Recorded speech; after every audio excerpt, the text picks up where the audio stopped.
Oración pidiendo rescate y prosperidad. Amén. Salmo de David, dice la palabra del Señor. Bendito sea el Señor, mi roca, que adiestra mis manos para la guerra y mis dedos para la batalla. Misericordia mía y fortaleza mía, mi baluarte y mi libertador. Escudo mío en quien me he refugiado, el que sujeta a mi pueblo debajo de mí. Oh Señor, ¿qué es el hombre para que tú lo tengas en cuenta, o el hijo del hombre para que pienses en él?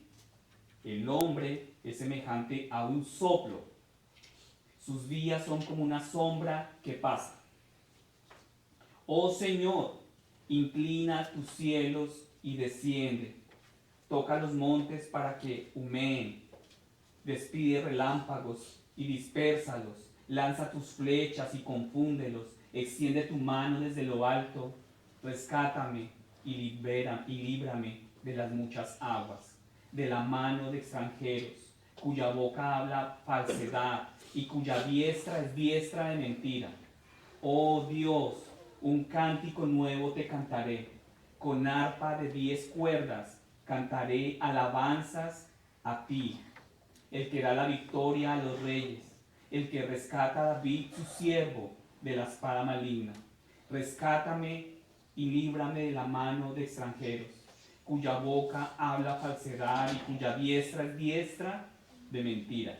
Sean nuestros hijos en su juventud como plantíos florecientes, y nuestras hijas como columnas de esquinas labradas, como las de un palacio. Estén llenos nuestros graneros, suministrando toda clase de sustento, y nuestros rebaños produzcan miles y 10,000 en nuestros campos. Esté cargado nuestro ganado, sin fracasos y sin pérdida, y no haya gritos de alarma en nuestras calles. Bienaventurado el pueblo a quien así le sucede. Bienaventurado el pueblo cuyo Dios es el Señor. Amén. Palabra de Dios para el pueblo de Dios. ¿Quién es el pueblo cuyo Dios es el Señor? Amén. Nosotros. ¿Sí lo creen, hermanos? Bienaventurado el pueblo a quien así le sucede. Bienaventurado el pueblo cuyo Dios es el Señor. Nuestro Dios es nuestro Señor, es nuestro Rey. Amén. Y somos bienaventurados por ello. Y mientras tanto nosotros entramos en contexto, hermanos, del tema que estamos tratando. Estoy muy animado por lo que estamos aprendiendo en este Evangelio. Espero que para ustedes también. Espero que después de lo que hablamos el viernes en nuestra reunión de grupo, ustedes sigan meditando, sigan escudriñando la palabra del Señor como recordatorio. Ustedes saben, hermanos, que acabamos de comenzar el Evangelio de San Marcos. Hoy estaremos en el capítulo 1, versículos 21 al 28. Amén. Bueno, antes de comenzar yo quería darles la bienvenida. Tenemos hoy dos invitados. Disculpe que no les haya dado la bienvenida a la reunión, a su iglesia. Ya pueden vernos a nosotros como una familia más. Las puertas están abiertas. Bienvenidos. Ellos son primo y tío, ¿no? No, primo y sobrino. Primo y sobrino, perdón. Primo y sobrino del hermano Elber. ¿Listo? Para los que no los conocían, quería darles la bienvenida. Amén. ¿Qué veíamos la semana pasada, hermanos? Jesús ha comenzado su ministerio público. Estamos empezando a ver cómo Jesús iniciaba esa labor por la cual Él vino, por la cual Él se despojó de su trono. Y es interesante ver cómo Él empezó su ministerio, su inicio. Él ha llamado a sus primeros discípulos. Recordemos que Él empezó a llamar a sus primeros discípulos. Capernaum se convirtió como en ese centro de control, ¿no? de Cristo. Él ahí empezó a llamar, a formar, y ahora llegamos al primer relato de los milagros. ¿A cuántos les gustan los milagros? ¿No? Los milagros. Vamos a hablar sobre los milagros, ¿cierto? Jesús llegó de Belén, un lugar no tan grande, a un lugar más amplio y con multitudes, como lo era Capernaum, ¿cierto? Jesús quería tener contacto con las multitudes. Y nosotros debemos pedir al Espíritu Santo, hermanos, que nos dé a todos un amor por las multitudes, ¿sí? como lo orábamos ahora, como la petición que tenía Carito, debemos pedir al Espíritu Santo que nos dé ese amor por las multitudes, porque nuestro Salvador inició así, de esa manera, ¿cierto? Él llegó a este lugar, Capernaum, a orillas de este gran lago de Galilea, ¿sí? Un punto marítimo comercial grande al norte de este lugar, y este es el estado en el cual Jesús empezó. Pero también debemos recordar, hermanos, que ese es el estado de nuestro mundo en el cual vivimos, un mundo agobiado, cargado de pecado. Ustedes saben, hermanos, que vivimos en medio de un mundo cargado de pecado, de desesperanza, de falta de propósito, carentes de luz, carentes de sentido y de dirección. Y todo lo que vemos, tanto en noticias como lo que vemos alrededor en nuestra sociedad, vemos una sociedad carente de sentido, de dirección, y tú y yo, como hijos de Dios, somos los únicos que tenemos lo que ellos carecen. Tú y yo tenemos lo que ellos carecen. ¿Sí? Y eso no se nos puede olvidar. O sea, no puedo solamente alimentarme y beneficiarme yo solo. Debemos pedirle al Espíritu Santo que nos dé amor por las multitudes, por los que están allá afuera agobiados. No hay que ser un profeta, no hay que tener poderes especiales para saber que muchos de ustedes llegaron hoy aquí lidiando con diversos problemas. Por eso yo al comienzo pregunté, ¿sí? ¿Quién tiene alguna petición? ¿Quién tiene? Todos como que nadie me respondió, pero de seguro, hermanos, la gran mayoría acá han llegado lidiando con muchos problemas, o pocos problemas, pero hay un problema, ¿cierto? Y en el caso de algunos luchando fuertemente con la ansiedad, muchos de ustedes luchando con el temor, muchos de ustedes luchando con la amargura, con el descontento, con la depresión, la culpa. Y alguien decía, una vez decía que a los que le predican al dolor y a la aflicción nunca les faltará auditorio. Y es así, ¿no? A los que les predica, a los que predican directamente al dolor, a la aflicción, siempre habrá un pueblo, siempre habrá personas. Y por eso es que Cristo llegó allá a Capernaum, a las multitudes, ¿cierto? ¿Y por qué? Porque todos tenemos que experimentar las dificultades de vivir en un mundo caído, en un mundo donde las cosas no son como deberían ser. Y no importa si somos pobres o ricos, famosos o desconocidos, no importa la etapa de la vida en la que nos encontremos. Mis hermanos, la tristeza y el dolor son las experiencias más democráticas de la vida humana. ¿Es así o no? Y pues lamentablemente tenemos que reconocer que no siempre reaccionamos de una forma apropiada cuando estamos en medio de una situación difícil. No reaccionamos bien frente a una situación difícil. Algunos se llenan de amargura, descontento, otros se sumergen en una profunda depresión, otros se aíslan de los demás, otros tratan de buscar algún escape en el mundo que les ayude a olvidar de su realidad, de estos problemas. Pero el día de hoy, esta tarde, vamos a ver una alternativa completamente diferente. Vamos a ver una alternativa al ver a nuestro Salvador actuando, a nuestro Cristo iniciando su ministerio. Entonces yo quiero que ya con este inicio, hermanos, vayamos a las Escrituras. Leamos Marcos capítulo 1, versículos 21 al 28. Y vamos a entrar en contexto en la palabra del Señor. Amén. ¿Lo tienen? Amén. Listo. Entonces dice así la palabra del Señor. Jesús enseña en Capernaum, es el título. Entraron en Capernaum y enseguida, en el día de reposo, Jesús entró en la sinagoga y comenzó a enseñar. Y se admiraban de su enseñanza porque les enseñaba como quien tiene autoridad y no como los escribas. En ese momento estaba en la sinagoga de ellos un hombre con un espíritu inmundo, el cual comenzó a gritar: ¿qué tienes que ver con nosotros, Jesús de Nazaret? ¿Has venido a destruirnos? Yo sé quién tú eres, el Santo de Dios. Jesús lo reprendió diciendo, cállate y sal de él. Entonces el espíritu inmundo, causándole convulsiones al hombre, gritó a gran voz y salió de él. Y todos se asombraron de tal manera que discutían entre sí, diciendo, ¿qué es esto? ¿Una enseñanza nueva con autoridad? Él mandaba aún a los espíritus inmundos y le obedecen. Enseguida su fama se extendió por todas partes y por toda la región alrededor de Galilea. Amén.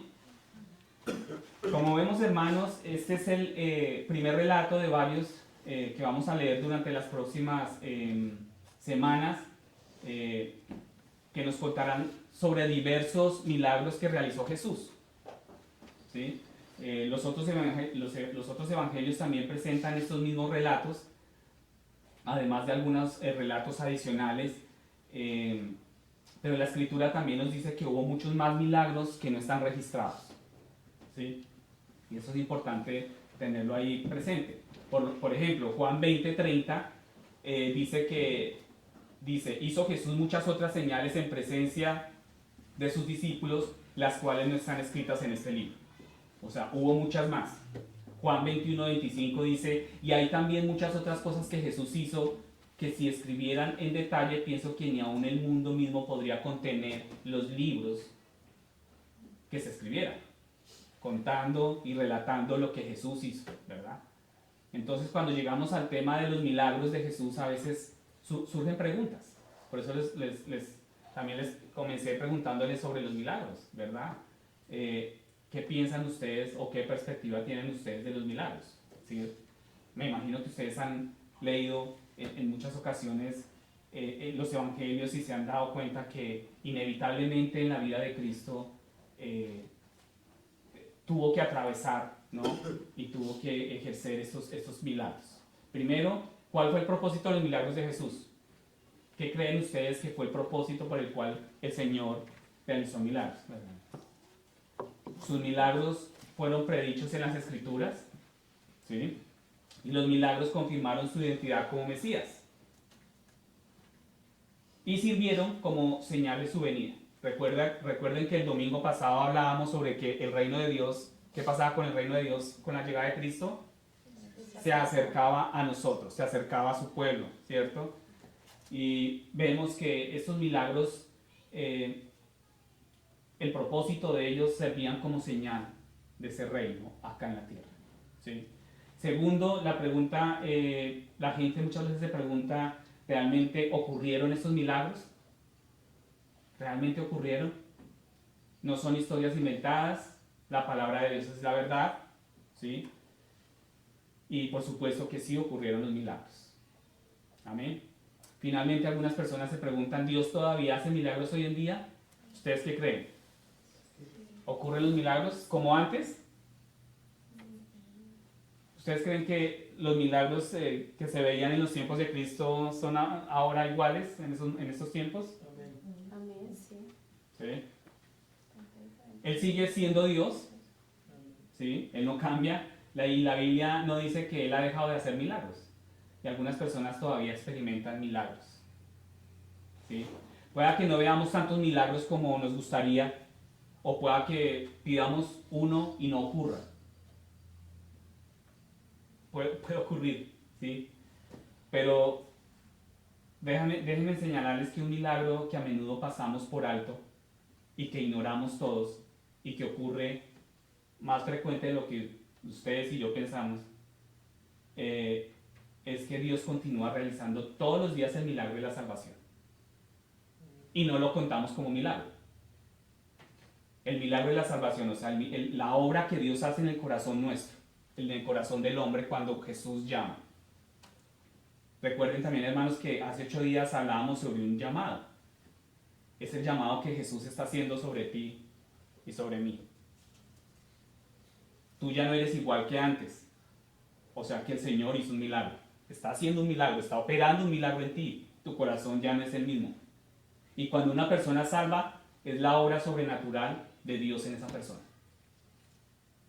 Un corazón de piedra se convierte en un corazón de carne. Eso es un milagro que ningún hombre puede hacer, que nada ni nadie puede hacer. Una persona que estaba muerta en sus delitos, en sus pecados, en sus deleites de este mundo, se hace vivo en Cristo Jesús. Qué maravilloso milagro. Y para muestra un botón, como decimos en mi cultura, decimos para la muestra un botón, nuestras propias vidas. Anteriormente yo estaba sumergido en el pecado y tú puedes ahí en tu mente y en tu corazón recordar lo que fue tu pasado. Y ahora mírate hoy dónde estás. Es un milagro. El Señor sigue operando milagros.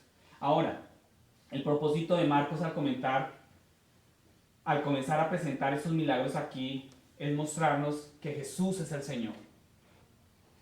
O sea, tu corazón no cambia porque tú quieres o por fuerza o voluntad tuya. Es porque Jesús es el Señor. Y hoy vamos a conocer más a ese Jesús, a ese Rey al cual tú sigues y yo sigo. ¿Sí? Y para mostrarnos su poder. Jesús es el Señor para mostrarnos su poder. Veremos varios milagros en las próximas semanas. De hoy en 8 vamos a ver también cosas muy importantes la próxima semana que demuestran esto. Curando a los enfermos, continuando expulsando demonios, limpiando a un leproso y perdonando pecados. Y estas cosas nos muestran no solo quién es Jesús, quién es ese Rey, qué tenía ese Rey, qué tenía ese Señor, ¿no? Pero nos muestran la naturaleza de su misión y lo que hará en la cruz. O sea, el momento en que termina su misión acá en la tierra, que su fin acá en la tierra era la cruz. Ahora bien, cada vez que Dios hace un milagro, el propósito es demostrar algo de su palabra y dirigirnos de nuevo a lo que Él ha dicho. A lo que Él ha dicho. Vamos a ver, empecemos con nuestros primeros versículos, hermanos, acompáñenme, vayan siguiéndome sin desconcentrarse, sin desenfocarse. Versículo 21, aquí Jesús entra en la sinagoga a enseñar, Jesús está con sus discípulos, a los que ya había llamado, a los que vimos la semana pasada, Pedro, Andrés, ¿verdad? Juan, ellos entraron a Capernaum, una ciudad a la orilla del mar de Galilea, y donde vive Pedro. Habla aquí de una sinagoga. La sinagoga es lo mismo para los judíos que la iglesia para nosotros hoy. Las sinagogas en esos tiempos eran un lugar donde se enseñaba, donde se podía, leían, estudiaban a profundidad las escrituras, la palabra de Dios, que es lo mismo para nosotros hoy en día. Nuestra iglesia, en ese tiempo eran las sinagogas, ¿verdad? Y el sábado, el día de la semana, porque dicen que enseguida del día de reposo, ¿verdad? O sea, el sábado, el día de la semana, apartado para la oración y el descanso, para la búsqueda del Señor. La práctica de formar sinagogas comenzó cuando los judíos estaban en el exilio. Estas sinagogas, ¿cierto? Abarrotadas, normalmente llenas de gente, multitudes necesitando, y fue allí donde Jesús llegó. Allá llegó Jesús. Él no se quedó en Belén. Jesús no era de Capernaum, Jesús era de Belén, pero Jesús llegó a Capernaum.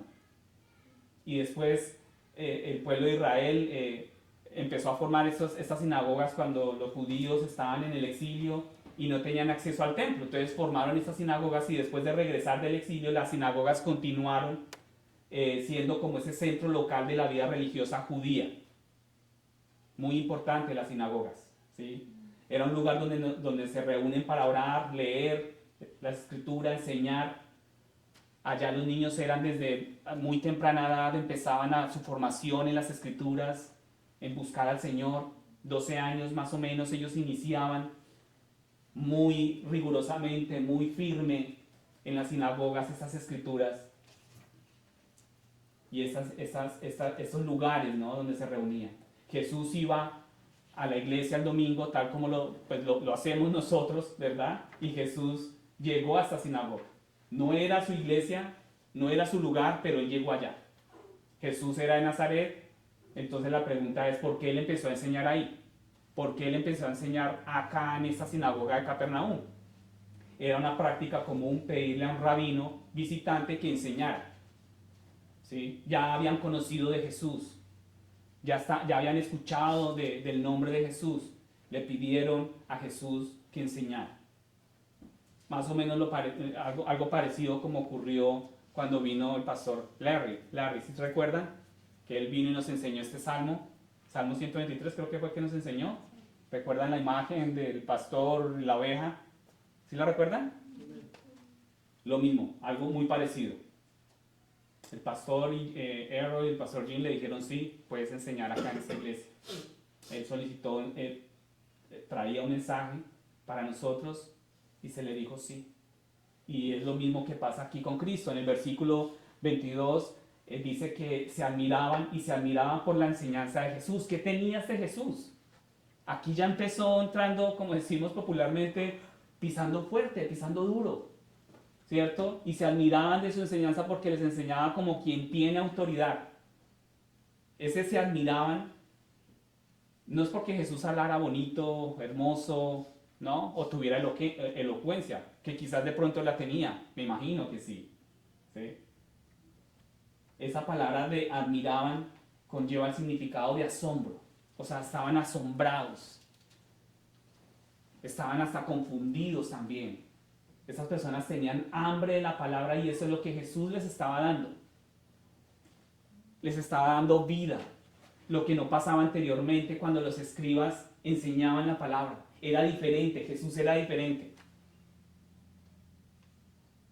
Y es por eso tan emocionante que ustedes y yo estemos estudiando este pasaje, porque cada vez conocemos a ese Salvador y nos acercamos a ese Rey, al cual tú y yo seguimos. Amén. Entonces, él enseñaba como quien tiene autoridad. Y no, o sea, en la palabra está esta nota, ¿no? No se puede ocultar esa nota. Y no como los escribas. ¿Verdad? No como los escribas. Los escribas eran los maestros, los profesionales en ese momento de las escrituras, ¿verdad? Ellos eran los que sabían en la sinagoga y ellos eran los que enseñaban. Entonces la pregunta era, ¿qué enseñaban? O sea, ¿por qué no impactaron como impactó Jesús? Leyeron las escrituras y luego simplemente los escribas lo que hacían era citar lo que otros maestros habían dicho al respecto. Normalmente ellos decían, el rabino Gamaliel dice esto y esto y esto. El rabino tal dice esto. ¿Sí? Ellos citaban a otros maestros. O bien las escrituras leídas, dichas por tal rabino, tal escriba, es esto y esto. Esa es la forma de enseñar de ellos. Pero Cristo llegó hablando ¿de quién? De Él mismo.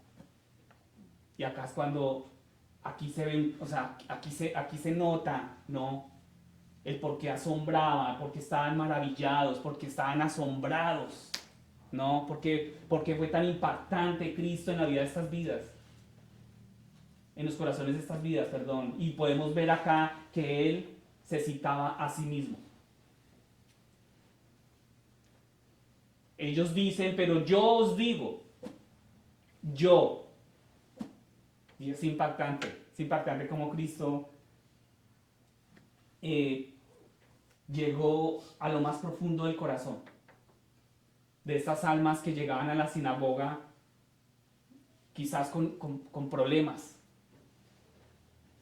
como los que comentábamos al comienzo, ¿verdad? Con almas angustiadas, atormentadas por alguna dificultad, por algún sufrimiento que quizás tú y yo estamos viviendo, que no lo contamos a nadie, pero lo estamos viviendo adentro. Pero esto podría hacernos pensar en lo que escuchamos hoy en día en algunos púlpitos. Lastimosamente y lamentablemente en los púlpitos se dan opiniones, un consejo mundano, cita tras cita de maestros famosos, y en los peores casos la psicología del mundo ingresó al púlpito. Entonces ya no se predica del pecado, del arrepentimiento, sino que se predica de psicología, ¿no? De que tú tienes que ser, de que tú tienes que encontrar tu mejor versión. Y la psicología lastimosamente permeó algunos púlpitos. ¿Y qué más decir de nuestros hijos? Yo pienso mucho en nuestros hijos, ¿verdad? Porque lastimosamente también nuestros hijos van a una escuela, horas de sus vidas, muchas horas de sus vidas allí, recibiendo cualquier cantidad, ¿no?, de psicología, de principios mundanos. Y como nosotros no creemos en el poder de su palabra, nos cuesta abrir su palabra en nuestras casas y predicarles a nuestros hijos. Mientras tanto, en sus colegios sí se están llenando de todo esto, en sus mentes y en sus corazones. Y nosotros tan campantes. El problema es que hay un alejamiento de la palabra. No creemos en su palabra. A mí me sorprende, por ejemplo, estos canales de Discovery Channel. Yo creo que ustedes, me imagino que los han visto. Discovery, el otro es History Channel, History Channel y Discovery, todos estos que hablan. Hay unos programas especiales que hablan de ovnis y de fantasmas y de fenómenos paranormales. Y ustedes ven que el mundo cree en esto. Creen porque un actor de Hollywood, X o Y personaje, dice que vio algo. Y el mundo cree. Ahora nosotros creemos en las Escrituras porque es palabra de Dios. Esa es la gran diferencia, hermanos. Es palabra a la cual nosotros estamos creyendo. La palabra de Dios que es poderosa. Y la palabra de Dios está siendo reemplazada, está siendo oscurecida por las palabras del hombre, por las palabras del mundo. Y lamentablemente algunos de nosotros hemos visto lo que ha sucedido en congregaciones hermanas. Que por cierto debemos orar por nuestras iglesias hermanas que están cerca a nosotros. Y los hemos visto alejarse realmente de la palabra, de la escritura. Y ya no ocupa el lugar correspondiente en sus púlpitos. Y es evidente que la sinagoga, aquí cuando hablamos de la sinagoga a la que acudía Jesús, no era diferente de algunas de nuestras iglesias de hoy. Desde el púlpito no se ofrecía nada vital. Por eso es que Jesús impactó y llegó y dio vida. No solamente porque hablara elocuentemente, sino porque Él llegaba y sus palabras eran como espada de doble filo y penetraba el corazón del pueblo. Y es sorprendente hoy en día cómo vemos esta corrupción que hay en la palabra, ¿no? Y la exposición de la palabra de Dios debe ser lo que llene nuestros púlpitos. Es una lección que se registra desde la historia de Israel hasta el día de hoy. La palabra es lo que debe regir los púlpitos. Debe regir tu vida, hermano. Por eso es que somos tan insistentes, por eso es que nos reunimos un viernes. Nos reunimos para compartir y eso está bien, para conocernos y eso está bien. Pero lo principal es para abrir las Escrituras y conocer al Señor de las Escrituras. Después del exilio, ustedes recuerdan lo que pasó con Esdras y Nehemías. Esta historia de ellos estaban reconstruyendo en la ciudad de Jerusalén y el templo y descubrieron un problema. Ellos descubrieron un problema. El pueblo no conocía la palabra de Dios, eran ignorantes de la Escritura. Entonces ellos quisieron, leían la palabra de Dios, lo explicaron para que la gente lo pudiera entender y la palabra de Dios hizo la obra en los corazones del pueblo. ¿Todo a través de qué? De la palabra del Señor. A través de la palabra de Dios. En Nehemías 8, del 8 al 9 dice: los levitas leyeron el libro de la ley de Dios, explicándolo y dando entendimiento para que el pueblo pudiera entender lo que se decía. Y mientras hacían eso, todo el pueblo lloraba. Lloraba al oír las palabras de la ley. La pregunta es: ¿cuántos aquí lloran y anhelan la palabra del Señor? Ya no creemos en la palabra. Y es así de simple. Solo su palabra nos dirige. Solo su palabra debe regirnos. Amén. Continuamos, versículos 23 y 24. Un hombre con un espíritu inmundo Aquí empieza como la acción de Cristo, ¿verdad? La primera acción de Cristo, nada más y nada menos que con un espíritu inmundo estaba en la sinagoga de ellos y gritó, ¿qué tenemos que ver contigo, Jesús de Nazaret? ¿Has venido a destruirnos? Yo sé quién eres, el Santo de Dios. ¿Sí? A alguien aquí de pronto le puede sorprender que un hombre poseído pudiera estar en una sinagoga, ¿no? Pues aquí vemos que un espíritu inmundo estaba ahí en la iglesia y podemos también entender que las personas no salvas pueden estar también poseídas por estos espíritus, por estas fuerzas del mal, ¿sí? Y las creemos porque están acá escritas, ¿sí? Entonces la gente no salva puede venir a la iglesia y esto es tan cierto como en esos tiempos. Sin embargo, una persona salva no puede estar poseída por un demonio de estos, ¿no? Una persona que cree en Cristo recibe el sello, ¿recuerdan el sello? El sello distintivo de su Espíritu Santo y el Espíritu Santo no te compartirá con nada. Efesios 1:13 dice, cuando ustedes oyeron el Evangelio de su salvación y creyeron en Cristo, ustedes que creyeron en Cristo fueron sellados con el Espíritu Santo de la promesa. Amén. Entonces, sin embargo, aquí puede haber personas que vengan a la iglesia, incluso que permanezcan en la iglesia durante mucho tiempo y puedan tener, y no sean salvas, ¿verdad? Esto, digamos que ese tema de los demonios y demás puede parecer extraño para algunos de nosotros, ¿sí? Por lo menos aquí en los Estados Unidos tienden a ignorar, ¿no? ese campo, esa oscuridad, ¿no? Y informes como estos, el pastor hablaba esta mañana que en el campo misionero, cuando los misioneros llegan a su campo para empezar a predicar, él decía, el pastor hablaba que él tuvo un profesor en el seminario que creció en Sudáfrica, donde sus padres eran misioneros.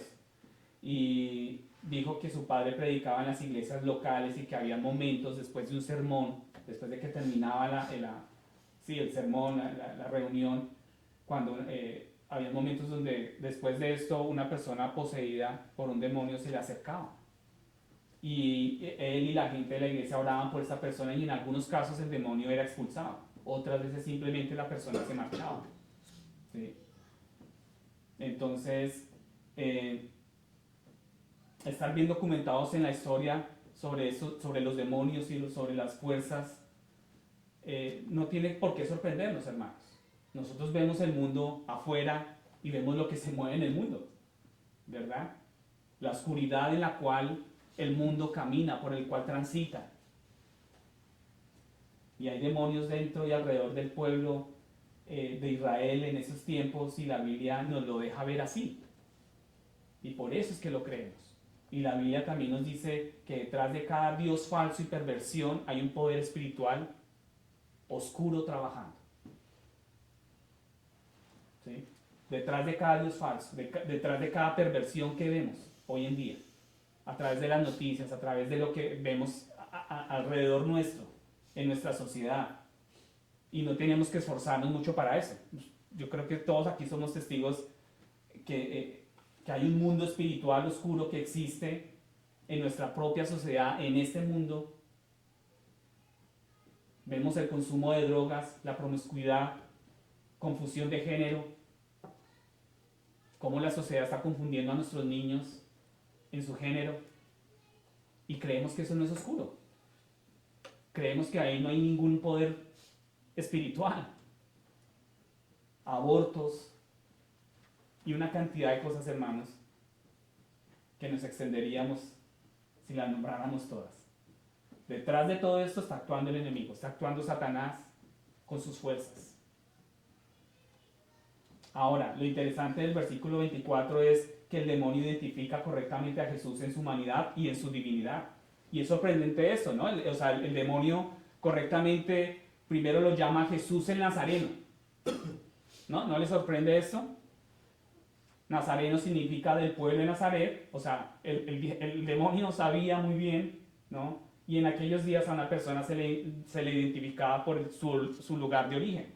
Y en segundo lugar, el demonio llama a Jesús el Santo de Dios. ¿Qué tienes contra nosotros? Santo de Dios tiene un significado de unigénito de Dios, el único de Dios. El diablo sabía quién tenía frente. Y tenía problemas. Tenía serios problemas.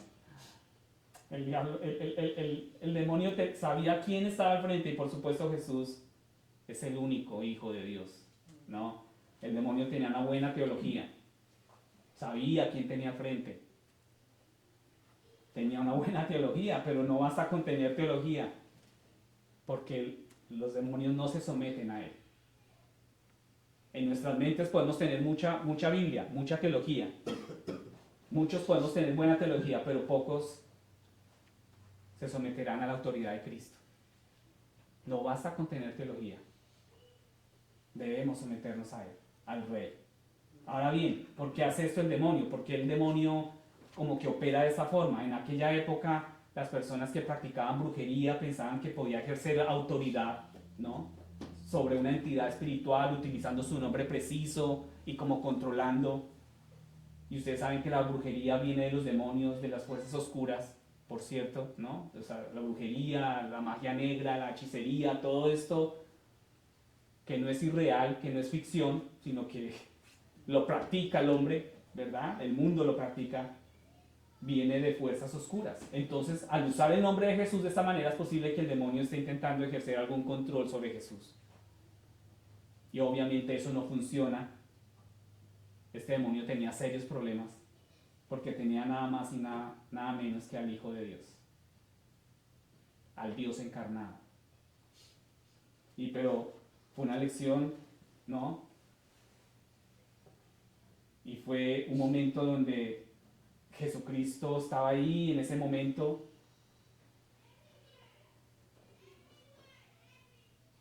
Y muchos de nosotros conocemos el problema que conlleva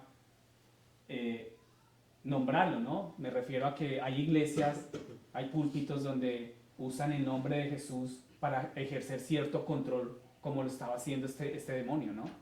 Y ahora hay iglesias, lastimosamente, hay iglesias que usan el nombre de Jesús para reclamar, para decretar, para conquistar. Yo conquisto, yo reclamo, yo obtengo, yo reclamo este ascenso y aumento en mi trabajo, yo reclamo la sanidad en esta enfermedad, en este cáncer.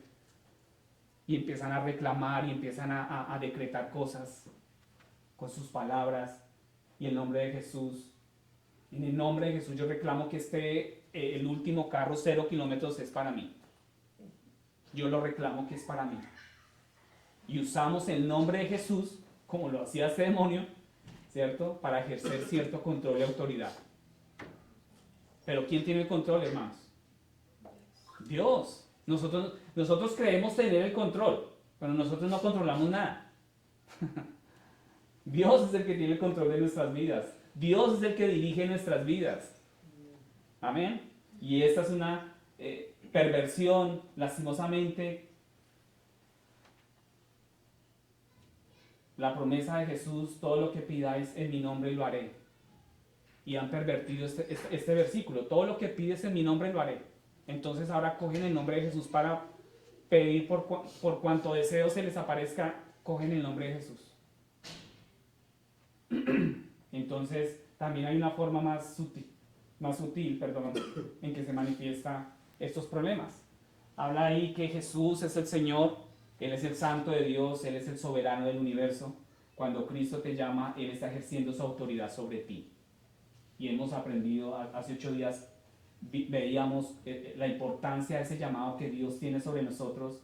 Jesús tiene autoridad sobre nosotros, una autoridad que existe antes del tiempo. Cada día tenemos que recordar esto, hermanos. Tenemos que recordárnoslo a nosotros mismos y cada día debemos someternos a Él.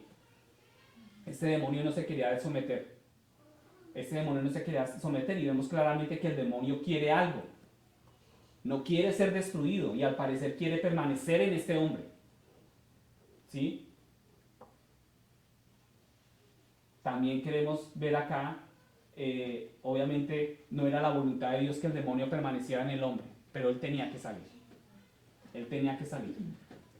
Sí, acompáñenme, sigan al versículo 25 y 26. Aquí vemos, obviamente, Jesús le dijo, cállate y sal de él. Con autoridad, ¿no? No como nos lo muestran esas pinturas renacentistas, ese Jesús ahí bonito de cara, ¿no? Sin autoridad, no. Cállate y sal de él. ¿Ustedes se imaginan eso? Con autoridad, con poder. Entonces el demonio, ¿qué empezó a hacer? Convulsionó, gritó y salió de él. No se quería someter. Tenía teología, sabía quién tenía al frente, pero no se quería someter. ¿Cuántos de nosotros no nos queremos someter al rey? ¿Cuántos de nosotros nos cuesta dejar algo que él nos está pidiendo y no nos queremos someter? Y tú puedes saber mucha Biblia, pero una cosa es saberla y otra cosa es vivir lo que tú sabes de la palabra. Y eso realmente es sorprendente. Jesús dijo salid y salió. La autoridad era firme, fuerte, clara del Hijo de Dios. ¿Cuántos han visto películas del exorcista? ¿Cuántos les gustan esas películas de exorcismo? Y, mire, el hermano Cristian levantó allá las dos manos. ¿Cierto? Hay algunas personas que ven estas películas. ¿Sí? Si esto nos sorprende, no es lo único, hermanos, porque también vemos cómo en el versículo 27, pasen conmigo al versículo 27 y 28, todos se asombraron de tal manera que discutían entre sí diciendo, ¿qué es esto? Una enseñanza nueva con autoridad. Él manda aún a los espíritus inmundos y le obedece. Estas personas estaban asombradas, estaban admiradas, maravilladas, porque lo que este hombre decía lo estaba ejerciendo y tenía autoridad, no como los escribas que solamente hablaban, ¿verdad? Cristo les estaba mostrando que el reino estaba cerca. Una enseñanza nueva con autoridad. Versículo 28 dice, luego, por supuesto, la noticia empezó a difundirse muy rápidamente. Jesús empezó a ser conocidos por todos. Las multitudes lo seguían. De hoy en 8 vamos a ver cómo todo el mundo buscaba a Jesús por ese milagro, por esa sanidad, porque la fama de Jesús se hizo grande. Y aquí el punto claro, hermanos, es que Jesús se hizo una clara demostración de su poder y de su autoridad. El milagro sirvió para probar el poder y la autoridad de su palabra. Su palabra.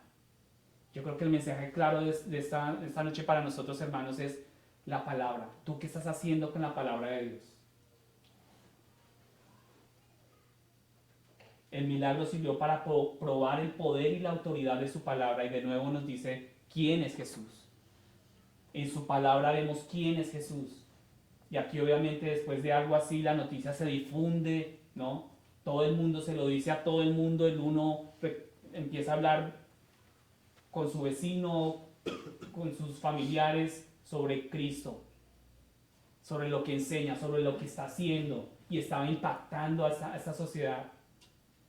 Y aquí podemos ver y aprender de esta escritura cómo la palabra tiene que ser nuestra base, tiene que regir nuestras vidas. Regir nuestras vidas. No podemos ser cristianos solo de nombre. Tenemos que sumergirnos en la palabra. Hay 4 cosas que aprendemos de esta escritura y que podemos aplicarlas, hermanos. Primero, Jesús es el Señor. Segundo punto, Jesús tiene poder sobre el reino espiritual. Tercero, Jesús tiene poder en la tierra. Y cuarto, a Jesús hay que obedecerle. Amén.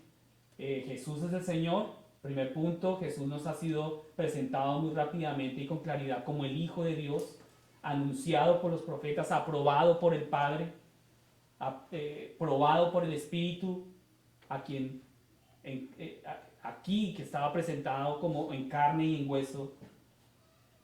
No aprendimos esto de una genealogía larga como lo lo que proporciona Mateo. Mateo, digamos, es un evangelio que nos proporciona una genealogía larga sobre Cristo. No lo aprendemos aquí a través del anuncio angelical de Lucas. Lucas, digamos que muestra otra cara del ministerio de Cristo, sino que a través de estos milagros el Evangelio de Marcos nos quiere mostrar exactamente quién es Cristo, el ministerio que Él empezó a ejercer, el impacto que Él tuvo sobre estas vidas, y es el mismo impacto que Cristo quiere tener sobre nosotros. Jesús es el Hijo de Dios que siempre ha existido con el Padre y el Espíritu. Estuvo involucrado en la creación junto con ellos. Desde la creación, hermanos, está Cristo. Él es tan Dios como ellos. Él vino como hombre y caminó entre ellos. Y este milagro demuestra muy vívidamente quién es Cristo. ¿Quién es este Mesías? Segundo punto, Jesús tiene poder sobre el reino espiritual. Vimos, hermanos, como la razón principal por la que Marcos presentó este milagro primero es para mostrarnos precisamente eso. Debemos entender, solo Dios tiene el control del reino espiritual. Solo Dios tiene el control de los ángeles, de los demonios, de todo lo que ocurre en nuestras vidas. Él tiene el control, hermanos. Por difícil, por duro o por de pronto lo que nos esté agobiando dentro de nosotros sea grande, Jesús tiene el control. Jesús tiene el control. Solo tú sabes qué es lo que te está agobiando, qué es lo que te está atormentando. Pero Jesús tiene el control. Necesitamos entender esto porque no tenemos control sobre los demonios. Y no pretendemos ser como algunos que declarando cosas creen tener el control. Yo declaro que este 2025 será, ¿cierto? Pero no lo sabemos, solo Dios lo sabe.